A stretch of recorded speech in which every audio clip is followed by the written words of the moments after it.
যে ভাগ্য সুপ্রসন্ন হওয়া বা রিজিকে বরকত হওয়া বলতে কি বুঝায়? ভাই, রিজিকে বরকত হওয়া বলতে বুঝায় আপনি যা কামাই করবেন এর ভিতরে আল্লাহ তাআলা কল্যাণ দিবেন, যা কামাই করবেন এর ভিতরে বরকত হবে। প্রাচুর্য না, অনেক টাকা না, যা হবে এটাতে কি হবে? বরকত হবে। আমরা কি বরকত চাই না সম্পদ বেশি চাই? বরকত চাই। বরকত যদি চান, এক নম্বর হলো ঈমান এবং তাকওয়া লাগবে। আল্লাহ বলেছেন ওয়ালাউ আন্না আহলাল কুরআ আমানু ওয়াত্তাকাউ লাফাতাহনা আলাইহিম বারাকাতিম মিনাস সামা। যদি কোনো জনপদের লোকেরা ঈমান আনে, আল্লাহর ভয় অন্তরে লালন করে, আল্লাহ বলেছেন আসমান থেকে বরকতের সব দুয়ার খুলে দেওয়া হবে।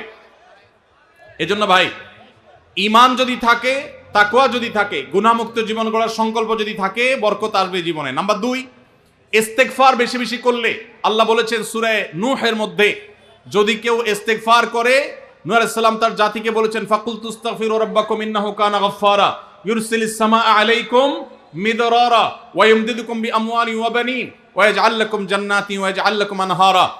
আল্লাহ নবী নূহ আলাইহিস সালাম বলেছেন, আমি আমার জাতিকে বলেছি তোমরা আল্লাহর কাছে ইস্তেগফার করো, ক্ষমা প্রার্থনা করো। বেশি বেশি ইস্তেগফার করলে আল্লাহ তাআলা রিজিকের মধ্যে বারাকা দিবেন, অভাব দূর করবেন, সম্পদে এবং আল্লাহ তাআলা বরকত দান করবেন। তাহলে 2 নম্বর আমল হলো ইস্তেগফার করা, রিজিকে বরকত হবে ইনশাআল্লাহ। নাম্বার 3, শুকর আদায় করা। আল্লাহ বলেছেন লা ইন শাকারতুম লা আযীদান্নাকুম। আপনি কোনো কিছু পেয়েছেন, আলহামদুলিল্লাহ বলেন, যা পাইছেন শুকর আদায় করেন, আল্লাহ নিয়ামত বাড়ায় দিবেন। নাম্বার 4, দান সাদাকা করা। আল্লাহ তাআলা বলেছেন ইয়ামহাকুল্লাহুর রিবা ওয়া ইউরবিস সাদাকাত। আল্লাহ সুদকে ধ্বংস করবেন, তবে সাদকা এবং দান এটাকে আল্লাহ তাআলা বাড়িয়ে দিবেন। এই জন্য কেউ যদি দান করে, আল্লাহ তাআলা তাকে কি দেন? বরকত দান করেন তার রিজিকে।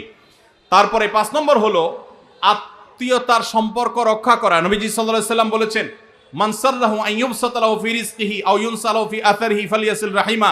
যে ব্যক্তি চায় তার আত্মীয়তার সম্পর্কে, যে ব্যক্তি চায় তার হায়াতে বরকত হোক, তার রিজিকে বরকত হোক, সে যেন আত্মীয়তার সম্পর্কের সাথে সম্পর্ক ভালো রাখে, আত্মীয়দের সাথে, অর্থাৎ রক্ত সম্পর্কে আত্মীয়দের সাথে যেন সম্পর্ক কানেক্টেড রাখে, বিচ্ছিন্ন না করে, তাহলে তার রিজিকে এবং হায়াতে বরকত হবে।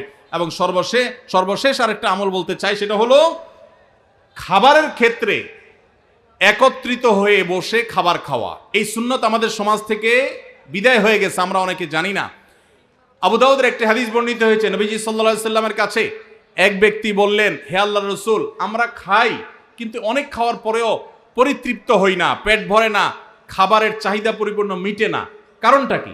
নবীজি সাল্লাল্লাহু আলাইহি সাল্লাম বলেছেন তোমরা সম্ভবত আলাদা আলাদা প্লেটে খাও, আলাদা আলাদা সিঙ্গেল খাও।